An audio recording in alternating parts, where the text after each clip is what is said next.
What's up, y'all?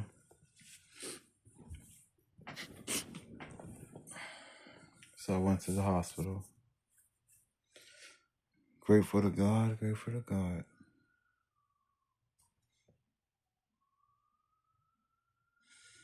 It's funny how in life He'll give you perspective. He'll give you perspective in everything that you see in life if you're looking for it. And I learned so much when I went to the hospital. One that I had to get this last little ounce of scarcity out of my system.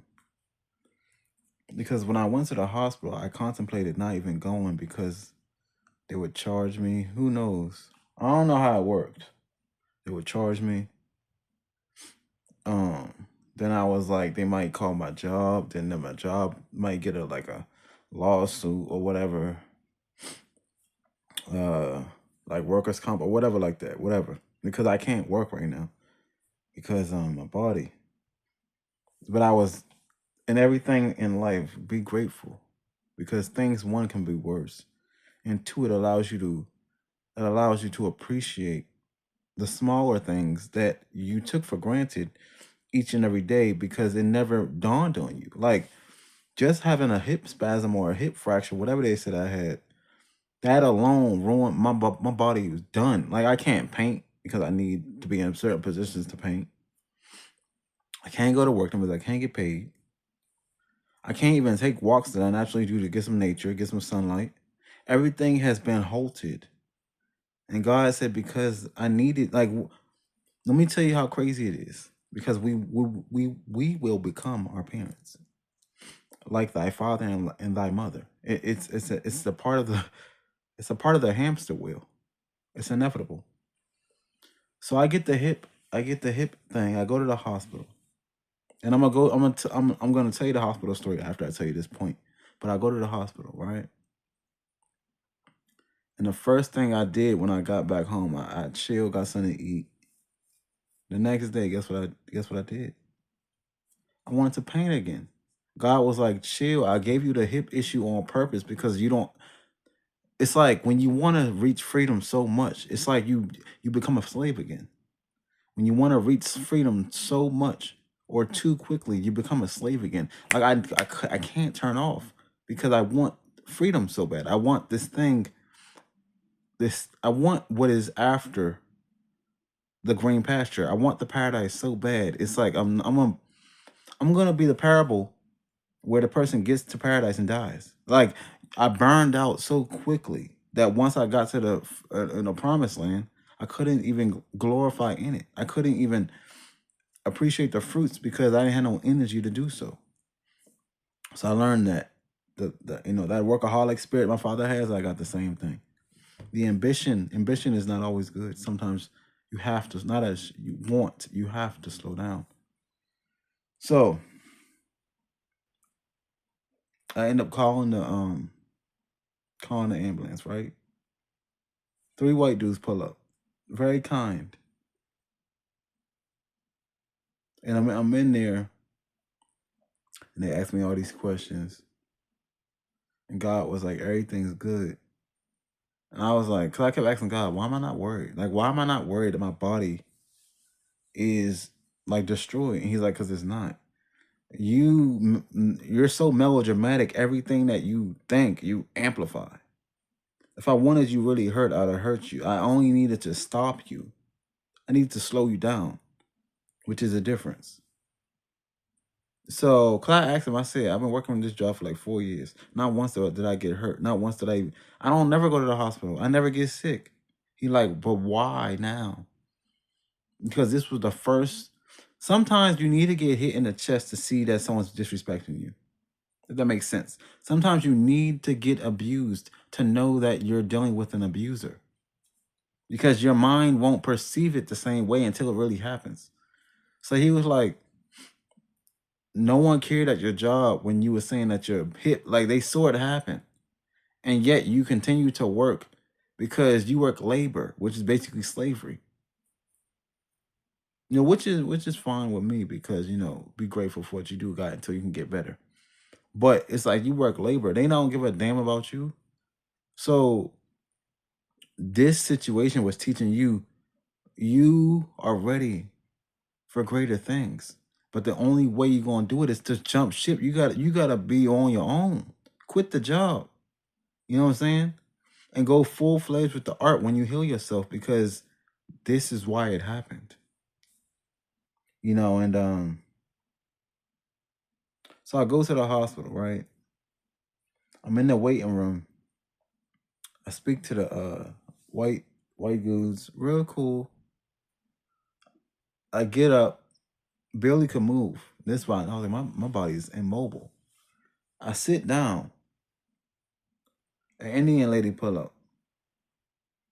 Very kind, very, very, very thoughtful. And this is when I noticed God was telling me this is why people like you need to be the new rulers of the world because you have a genuine heart. At Chick-fil-A when you go in there and they say, my pleasure. Thank you for God says it's not what they approach you with. Are they themselves like this all the time? And I was like, nah, because they be on some other type of time when they get home. He's like, that's the whole point. Those that are chosen by God are they're the same way the whole time. That whole my pleasure works 24/7. It doesn't stop.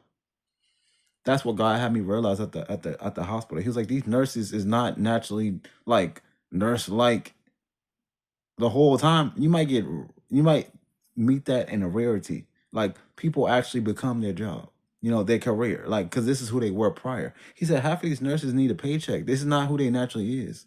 So they was, while she's, taking my temperature, the little doing the little the what's it they put the thing on your arm, whatever that thing is, when they the thing like this, when it takes like it does the air pressure, whatever it's called. They do all the stuff they need to do. Take the blood. I don't even trust the hospital, but that's not the point. God said you have to change your ego for the next stage. Like you not trusting hospitals, that's cool. You can build your own. You can build your own new things in the future. But until now, I need you to see what I need you to see. So I go there.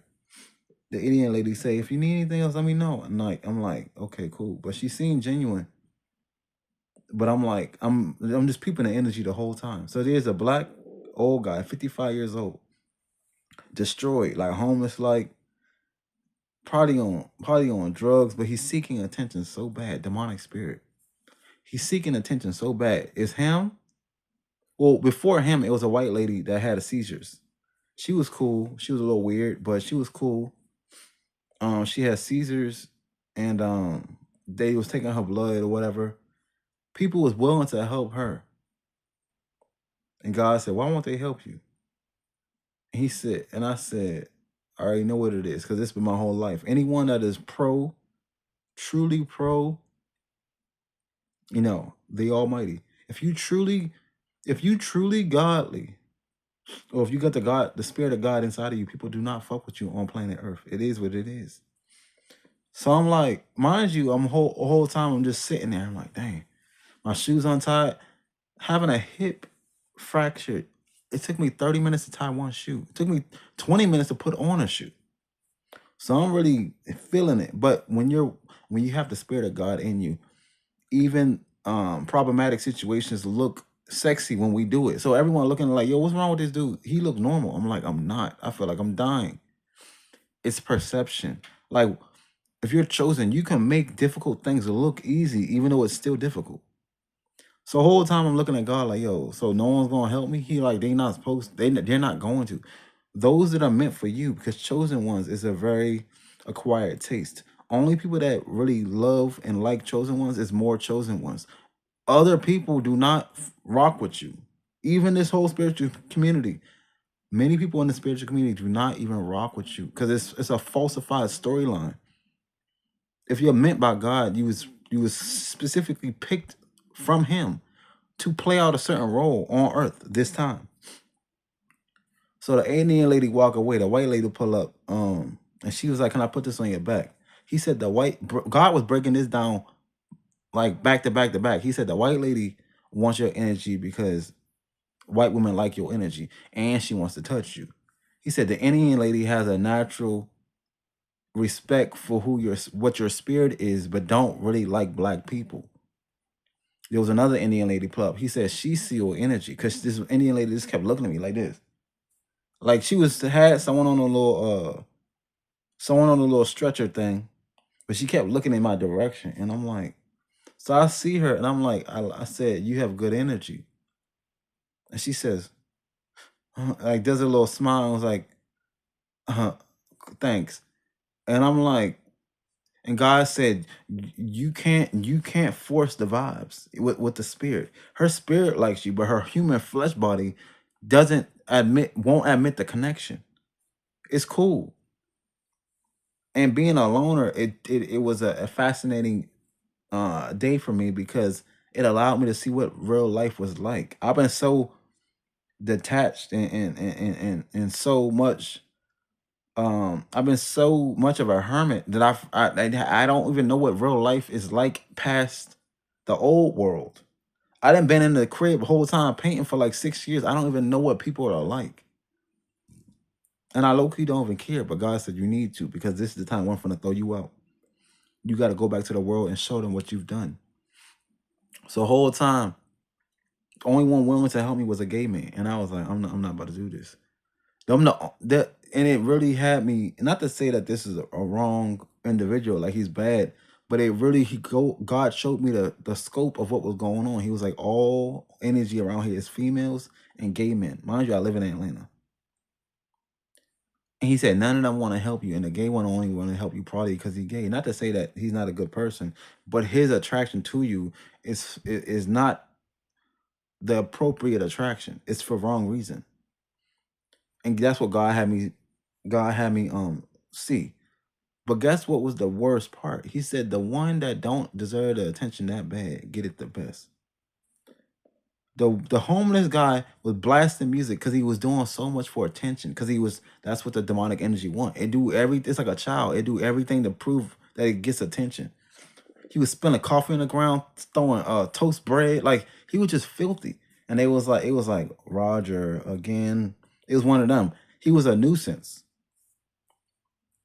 They kept coming to him making jokes with him, doing this. They said this is his third time today at the hospital. I'm like, yo, why is you giving this dude so much attention? I'm over here really out here in pain. God said it's okay. All the problematic situations on earth right now, I'm having you see. So when you get the chance and the power and the ability to change it, you can change it the right way. I'm like, yo, what's going on? So the whole time I'm looking around like, yo, I need my shoes tied when I leave this place. I'm looking around. God say, feel the energy out. You find who to ask. I asked the Indian lady. She tied my shoe apprehensively. She didn't even want to do it because it felt like it was kind of like to her it felt like subservient. So she gets on the ground, tie my shoe real quick. She done tied the shoe all ugly, and I was like, I'm thankful. But I'm like, God said, do you see? Like, just to kneel down and like to be at someone's heel. If you was white, this wouldn't. He says, even though we passed that energy wise, the flesh body still matters. If you was a white man, they'd have did this shit easy for you. But you're not. It's gonna come a time when black people gain power back. Not now, but in the future. He said no ethnicity is ready for that. They would rather die than to see the power structure shift in the way in which it was meant to be. They're not ready. And I said, it's cool. So I get up. They give me the prescription to go to the pharmacy. Whole time, God said, I'm gonna make everything work in your favor. He was like, what's the pharmacy closest to you? I'm like, for real, for real. He was like, yo, we got one at the hospital. I said, I can get it right now. He said, yeah. Everything that God allows, the devil will try to manipulate. So I'm like, right now, I can get the pills right now. He was like, yeah. And I'm like, all right, cool. Then the lady was like, you might have to go to a pharmacy near you. And I'm like, he said I can get it from the hospital. I'm not finna go and do more work with a messed up back and I live alone and I don't got no one to help me out. And she was like, you need a caretaker. And God was like, you need a woman. That's Not to say a woman is a caretaker, but she's a helper, which is basically the same thing. You need an assister. At this point in your life, you've been doing the dolo thing way too long. You need to mate. You need to. You're not gonna see what a woman's like true gift is if you're doing everything alone. It's impossible. So, but I'm not against it. I just need to finish what I got going on, but it's all God's timing, you know what I'm saying? So it don't really matter what you got going on. I just don't want to I don't want to complicate her world with what I still got going on, because I still need to build myself. But that's human thought. God will put someone in your life regardless of where you at. It don't matter. That's what true love and connection is. It don't matter where you at. If someone loves you and cares about you and wants you to grow, they will make a way. So, anywho, I go to the pharmacy. The white lady pull up. Very kind, but kind of goofy. She says, okay. She says, oh, it's about 5. She said, it's 3 minutes before we close. I'm like, all right, bet. And I was like, when can I come back to the hospital? Because, I need it. Like, I'm not at the physical capability to even come back. And she was like, I got you. That was God. God, basically everything, even at the end, even at the 0.1 seconds left, God can still change it. That's what he was telling me. So I get the pills. Whole time they closed. God said, not with me. So I'm sitting outside talking to this black lady, and something's compelling me to talk to her. Very beautiful lady, very beautiful spirit. And I'm telling her about the story. I'm telling her what just previously happened. She's a nurse at the hospital. I'm telling her what previously happened with the Indian lady. And she do straight like this. Shake her head. I say, black man. And start laughing. And I said, black man, what? Because I'm really concerned, why do women, especially black, why do they say stuff and never finish the sentence? Like, black man, what? Like, is something I can do to help? So she starts like smirking, like, and I'm like, what? She said, all you had to say was you need your shoes tied. I said, what you mean? I ain't even say I needed my shoes tied. What are you talking about? And God is like, God just laughing. He like, just talk to her. I said, what can we do? Like, I'm literally confused. And she like, she says, y'all always needing some help. And she said, basically, she's telling me how like she's been a kind soul all her life. And I'm like, all right, so men did you dirty. Okay, finish the sentence. Like, tell me how we can help collectively for the women. So I look at her, and she ties a shoe, and she do it like, kind of like, man, I don't want to do this. You know what I'm saying? That's how she tied the first shoe, double knotted it, everything. And then when she did the other shoe, because she had to kneel down, and God said it's because of what you're having people do. It's not you. It's the deed that you're having them do. It's showing to have someone do something like that in our society. It shows true dedication, devotion, and it shows subservience. Like, you really knelt down and tied someone's shoe. But it's like, I'm not no slave owner, so I don't even mean it. No, I can't move. You know what I'm saying? And God said they don't care about you. Like, if Black Jesus was here, they'd have had him. He'd have been a bum. Like, they don't care about you, because you really out here trying to do goodwill, God's will. So she tied her shoe, and she smiles, and she says, I believe that God had us speak to each other for a reason.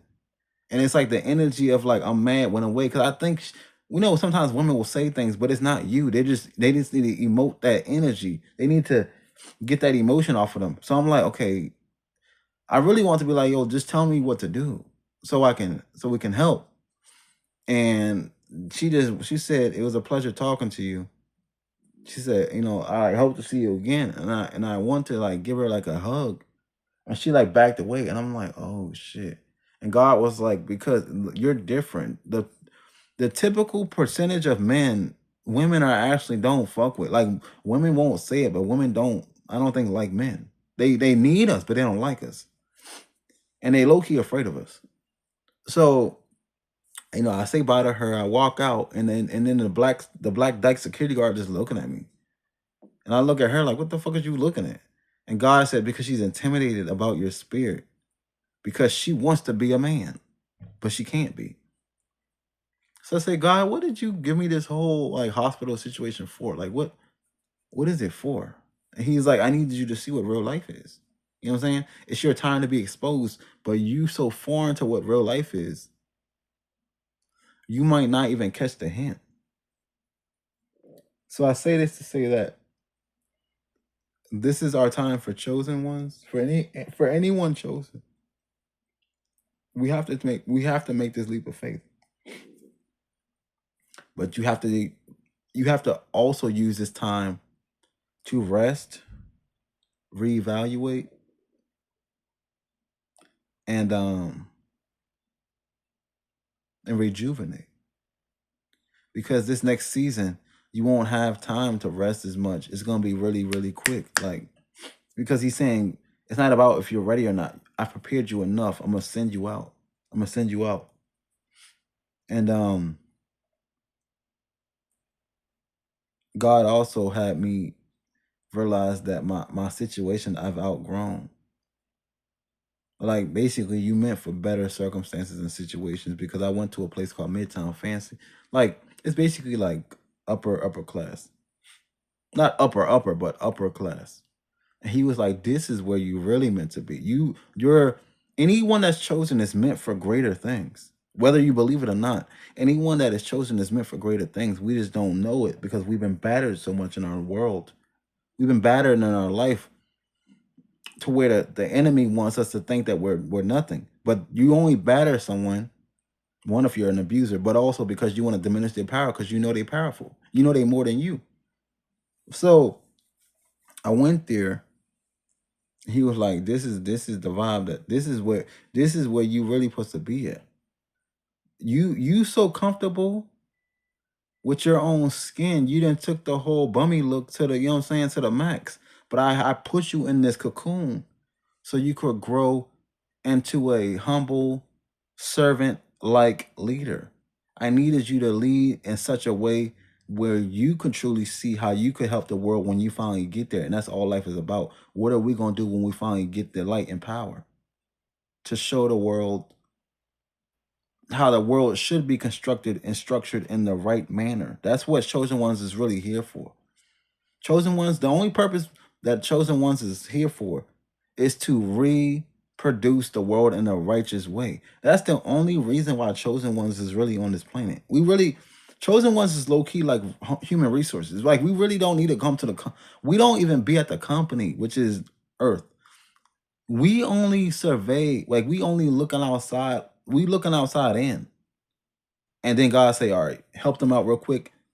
Get the company, working on its own 2 feet, and then you can bounce back. That's really why we disconnect from humanity, is because we're really a helper of humanity. We really not supposed to be rocking with y'all like that. That's the reason why chosen ones always feel like unliked or abandoned or detached, because we're not meant to associate with nobody but other chosen ones. That's our only family, our only spiritual connectors are those that are like us. We're not even supposed to be rocking with no one else. That's really why we don't have many connections in life, because our connections are very, very rare, precious, and particular. You get what I'm saying? With love, romance, friendship, family, like, the tribe is the tribe is meant to be specifically like constructed. You know how they say 12 tribes of 12 tribes of Israel? It's like a specific genetic, like that's the same thing, but it's spiritual. Specific families, or the founding families, the 13 founding families, similar to that. It's a certain genetic that allows for that tribe to continue in such a way that God can be proud of. He can look at it and say, with reverence and royalty, and he can look at it and say, that's mine. He can truly say, those are mine. That's the whole purpose of being chosen, because many are called, few are chosen, meaning that there was You know, there was multiple more people that he called to assist in this battle, in this game of life, or in this sports game. But we had to pick a side. We had to pick a team. You can only serve one God. And that's what the chosen ones are for. We're to assist in the game of life, you know. But yeah, and I'm gonna continue that. I'm gonna continue that game. I'm gonna continue that because he wants us to continue it, and it's his will. Once you get further enough in this game, you realize it's only his will. We're just the chess players for him. He's the only player. Him and Satan are the only players, and we have to choose a side and then act accordingly. So if you're chosen, continue on. Keep the vision. Keep the vision. Keep the vision.